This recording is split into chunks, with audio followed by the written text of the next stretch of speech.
Sous les toits, des personnages prennent vie au bout de ses doigts. Un nouvel album pour Julien, auteur depuis 7 ans et inquiet de son avenir.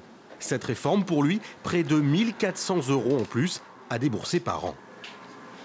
Ça représente un mois de salaire en moins, tout simplement. Sur une année, c'est un mois de salaire en moins, comme ça, qui s'envole. Donc voilà. En gros, moi, je travaille tous les jours, très souvent le week-end aussi.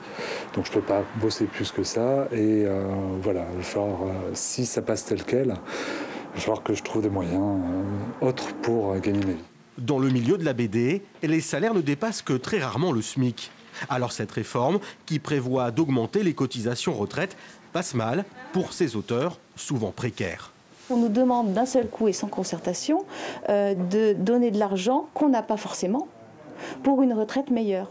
Mais ça ne va pas servir à grand-chose si un certain nombre d'auteurs doivent arrêter ce métier-là, simplement parce qu'on leur demande de donner plus pour une hypothétique retraite dans 20 ou 25 ans ou plus. Des auteurs en colère, soutenus par le maire d'Angoulême, qui voit ici un danger économique pour la ville, capitale de la BD, soutien qu'il a exprimé dans ce courrier envoyé à la ministre de la Culture.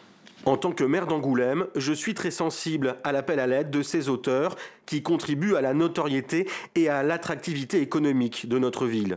Aujourd'hui, les auteurs, c'est à peu près une centaine sur Angoulême, donc ce n'est pas rien. Et puis surtout, Angoulême, c'est aussi le festival de la bande dessinée, avec bien sûr d'autres structures qui sont là à l'année. Je pense à la Cité, je pense à la Maison des auteurs qui accorde des résidences d'artistes. Des artistes qui ont signé une pétition il y a un mois, près de 750 auteurs, dont une quinzaine de grands prix du festival de la BD.